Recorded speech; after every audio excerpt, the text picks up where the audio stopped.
Analisis perilaku biaya, pertemuan 3.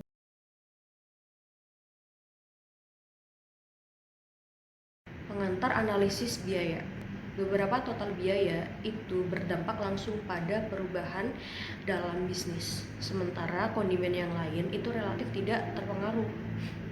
Sedangkan dinamika bisnis itu menuntut perusahaan untuk terus menaikkan level dan mengubah kombinasi aktivitas.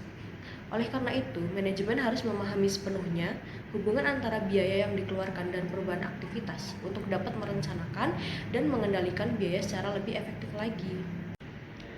Klasifikasi biaya berdasarkan perilakunya terhadap perubahan aktivitas, maka biaya diklasifikasikan menjadi 3 jenis. Nah, biaya yang pertama itu biaya tetap atau fixed cost.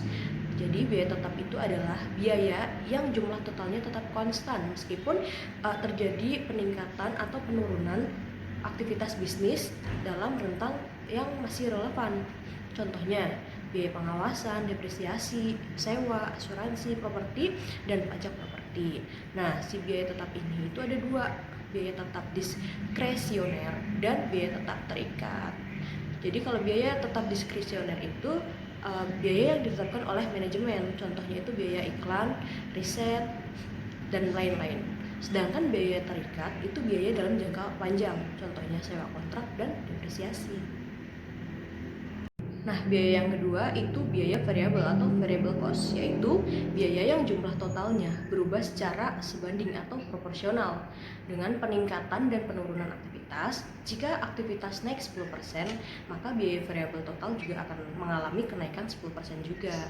Nah, contohnya itu biaya bahan langsung, tenaga kerja langsung, beberapa peralatan, dan komisi penjualan.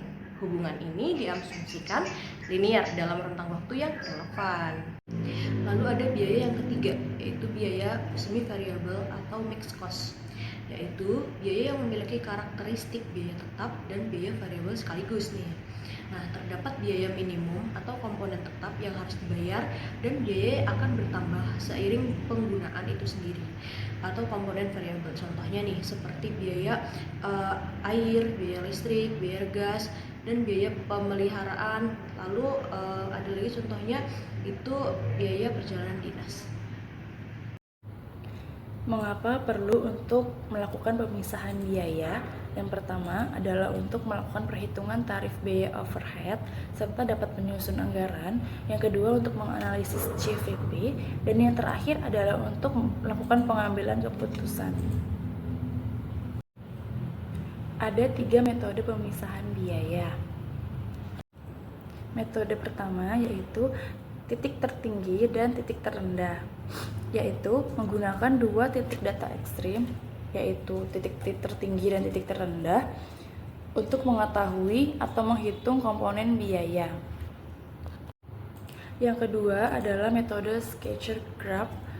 Metode ini memplot semua titik data historis pada grafik dengan biaya pada sumbu Y dan aktivitas pada sumbu X. Sebuah garis lurus ditarik secara visual antara titik-titik data untuk mempresentasikan perilaku biaya. Dan metode yang terakhir adalah kuadrat terkecil, yang dikenal juga sebagai analisis regresi. Metode statistik yang secara matematis menentukan garis paling tepat atau best fit line yang meminimalkan jumlah deviasi kuadrat dari setiap titik data ke garis. Metode ini adalah metode yang paling objektif dan akurat dari metode ketiganya.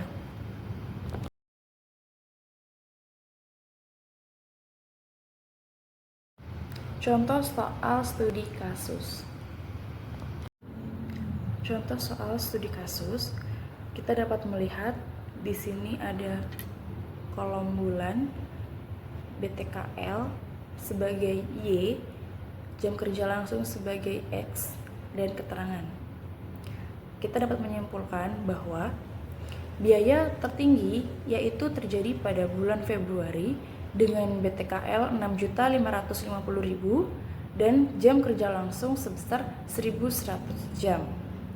Dan aktivitas terendah yaitu terjadi pada bulan Maret dengan BTKL 5.620.000 serta jam kerja langsung sebesar 900 jam. Yang selanjutnya yaitu identifikasi titik dan selisih. Telah diketahui bahwa titik tertinggi berada pada bulan Februari dengan aktivitas yaitu sebesar 1.100 jam dan biaya yang dikeluarkan sebesar Rp6.550.000. Serta titik terendah berada pada bulan Maret dengan jam kerja sebesar 900 jam dan biaya yang dikeluarkan sebesar Rp5.620.000. Dapat disimpulkan bahwa adanya selisih antara titik terendah dan titik tertinggi yaitu sebesar aktivitas yaitu 200 jam dan biaya sebesar Rp930.000. Kemudian cara menghitung tarif variabel yaitu dengan cara selisih biaya Rp930.000 dibagi dengan selisih aktivitas yaitu 200 jam menghasilkan 4.650 per JKL.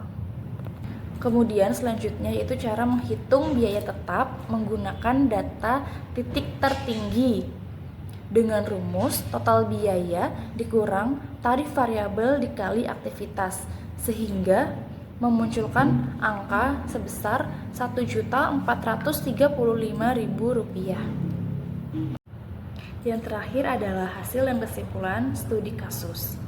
Berdasarkan perhitungan dengan metode titik tertinggi dan titik terendah, maka perilaku biaya tenaga kerja tidak langsung atau BTKL dapat diestimasikan dengan biaya tetap sebesar Rp1.435.000 per bulan dan biaya variabel sebesar Rp4.650 untuk jam kerja langsung.